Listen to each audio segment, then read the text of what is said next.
Olá pessoal, hoje falaremos sobre campo escalar, derivada direcional e gradiente, aplicação em um campo escalar. Esse vídeo foi produzido por Karine Silva Ferreira e Elisângela Dantas Gama Pereira. Campo escalar. Seja D uma região no espaço tridimensional e seja F uma função escalar definida em D, então, a cada ponto P pertencente a D, F associa uma única grandeza escalar, função de P, a região D, juntamente com os valores de F em cada um dos seus pontos, é chamada de um campo escalar. Dizemos também que F define um campo escalar sobre D. O gradiente da função escalar, função de x, y, z, denotado por grade de F, é um vetor definido como grade de F é igual a derivada da função em relação a x na direção y, mais derivada da função com relação a y na direção j, mais derivada da função com relação a z na direção k. Ou podemos escrever ainda assim: lambda é igual a derivada da função com relação a x na direção y, mais a derivada da função com relação a y na direção j, mais a derivada da função com relação a z na direção k.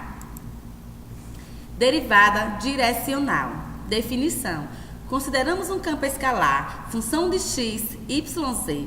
Escolhemos um ponto P no espaço e uma direção em P dada pelo vetor unitário B.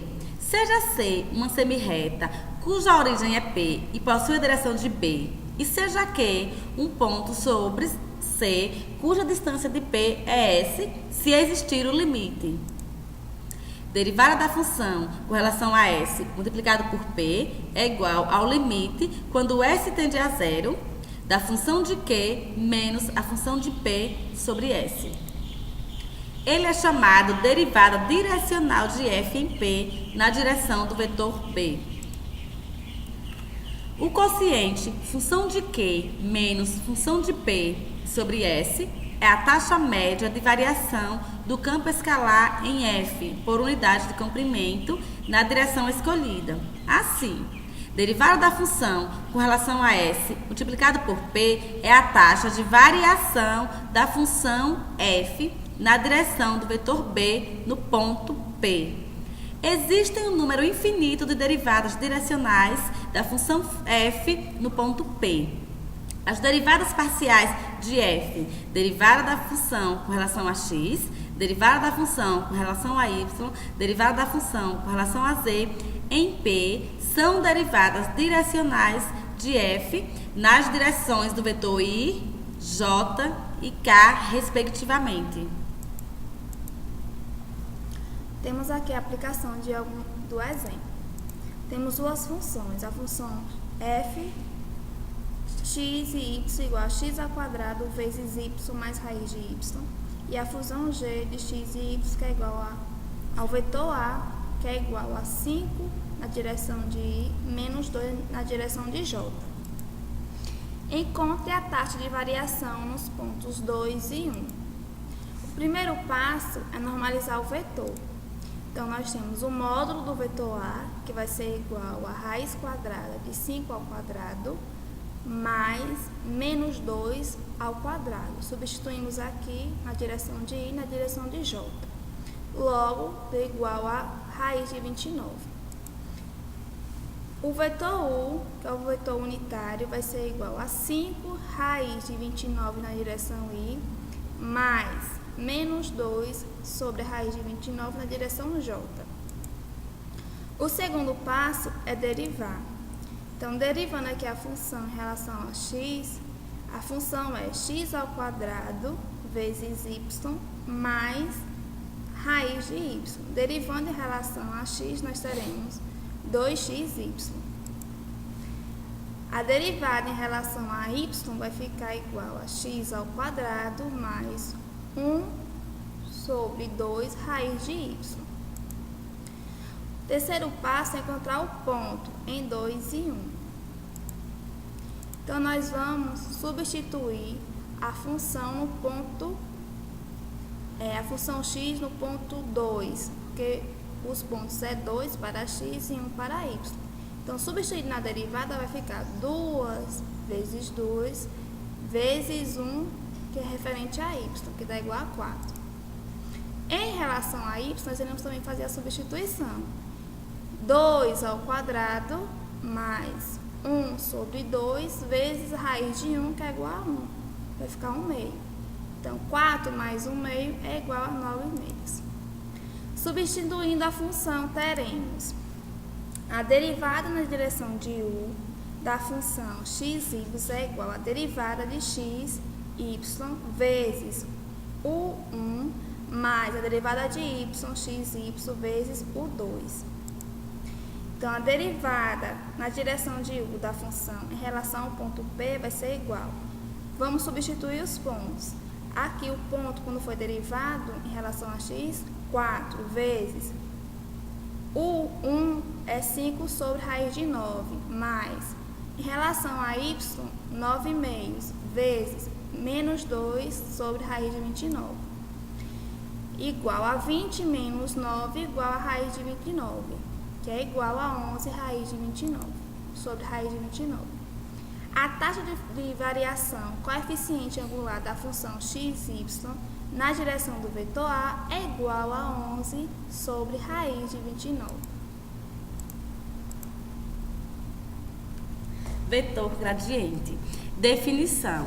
Vetor gradiente é um vetor que indica o sentido e a direção na qual, por deslocamento, a partir do ponto especificado, obtém-se o maior incremento possível no valor de uma grandeza, a partir da qual se define um campo escalar para o espaço em consideração. Nós temos aqui duas imagens que nos mostram o vetor referente à temperatura. Quanto mais próximo, essa partezinha mais escura não significa que está mais quente, a temperatura mais elevada. E esses azuis são os vetores. Aplicabilidade, direção e sentido, taxa máxima de decrescimento, taxa máxima de crescimento. Temos uma observação. As taxas podem ser temperatura, aclive e declive. Propriedades. Grade da constante vezes a função é igual a constante multiplicada pelo gradiente da função. O gradiente de uma função f multiplicado por uma função g é igual a função f multiplicado pelo gradiente da função g mais a função g multiplicado pelo gradiente da função f. Gradiente da função f dividido pela função g é igual a função g multiplicada pelo gradiente da função f menos a função f multiplicada pelo gradiente da função g dividido pela função g ao quadrado. Exemplo. Ache o gradiente da função dada. Então, a função de f em relação a x e y é igual a 4x ao quadrado menos 3xy mais y ao quadrado. Solução. O gradiente de f de x e y é igual a função de x y em direção a i mais a função de y, x, y em relação a j. Derivando em relação ao dx, temos, então, derivando em relação a x, fica igual 2 vezes 4x menos 3y é igual a 8x menos 3y. Derivando em relação ao dy, temos derivada de y, de x e y é igual a 0 menos 3x mais 2y. Temos como resposta o gradiente da função f de x e y é igual a 8x menos 3y em direção de y mais 2y menos 3 em direção de j. Outro exemplo. Determinar um vetor normal à superfície, onde z é igual a x ao quadrado mais y ao quadrado no ponto 1, 0, 1. Construa o gráfico da função. Solução. A superfície z é igual a x ao quadrado mais y ao quadrado. Pode ser escrita como a função de x, y, z igual a zero, onde a função de x, y, z é igual a x ao quadrado mais y ao quadrado menos 2. Dessa forma, um vetor normal, AZ é igual a x ao quadrado mais y ao quadrado no ponto P é dado por grade de f de P. Como o grade de f é igual a 2x em direção a y mais 2y em direção a j mais k, em ponto P, 1, 0 e 1. Temos que grade de f é 1, 0 e 1, que é igual a 2 em direção ao i menos o vetor k. Portanto, o vetor 2i, 2 em direção a i menos o vetor k, é normal ao paraboloide z igual a x ao quadrado mais y ao quadrado em ponto 1, 0 e 1, conforme o gráfico aqui abaixo, que é uma paraboloide. Determinar um vetor perpendicular à circunferência x ao quadrado mais y ao quadrado é igual a 9 no ponto P, 2 e raiz de 5. Neste exemplo, temos que x ao quadrado mais y ao quadrado é igual a 9 e uma curva de nível da função. A função x, y é igual a x ao quadrado mais y ao quadrado menos 9. Portanto, se o grade da função f de P é diferente de zero, ele é perpendicular à circunferência dada. Temos grade de f, que é igual a 2x e 2y, e o grafo de f, que é igual a 4,2 raiz de 5. Logo no ponto P, 2 raiz de 5, o vetor 4 na direção de i mais 2 na direção de 5j é perpendicular à circunferência, x ao quadrado mais y ao quadrado igual a 9. Aqui temos o gráfico. Nesse exemplo, nós temos o gráfico de x ao quadrado mais y ao quadrado que é igual a 9. E onde mostra aqui a curva de nível da função da parabolóide que mostramos no exemplo anterior, onde os raios vai ser igual a 3. Aqui tem as nossas referências. Muito obrigada.